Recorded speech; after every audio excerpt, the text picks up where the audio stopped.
صبح 29 ایون سال 2023 در ولایت مختار کوهستان بدخشان در شرق تاجیکستان و ولایت بدخشان افغانستان دو زمین لرزه شدید رخ داد. بنا به اطلاع مرکزهای بین المللی زلزله نگاری، زمین لرزه اول صبح 29 ایون ساعت 06:04 دقیقه به وقت دوشنبه در عمق 60 کیلومتر رخ داده. اقتدار این افت در مرکزش در تقریبا 86 کیلومتری خندود دهه در کنار درای پنج در نزدیکی مرز بدخشان افغانستان با بدخشان تاجیکستان طبق جدول ریختر 5.1 بال را تشکیل داد. ساعت 09:57 دقیقه زمین لرزه دوم بازم سنگینتر با اقتدار 5.1 بال در بدخشان تاجیکستان ثبت شده است. زمین این دفعه در عمق 128 کیلومتر لرزیده.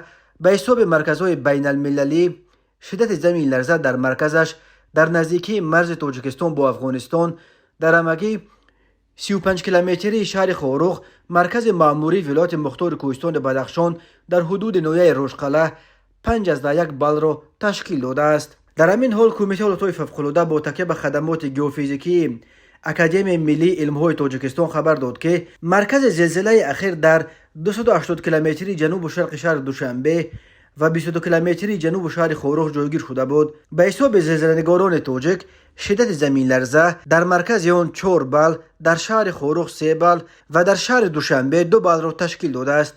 کمیته حالتهای فوق‌العاده گفت این زمین لرزه تلفات جانی و خسارات دیگر نداشت. زمین لرزه در نویه روشخله در حالی است که روز 27 ایون سال 2023 در نتیجه یکباره گرم شدن هوا، آبشوی با صورت پیریخو، بلندشوی آب دریای شادره و آمدن سیل در دهه مدنوید دهه برواز نویه روشخله سیل آمد و به چندین خانه استقامتی اهالی، راه و پلها، انشاءات اجتماعی و زمین‌های کشاورزی ضرر رساند.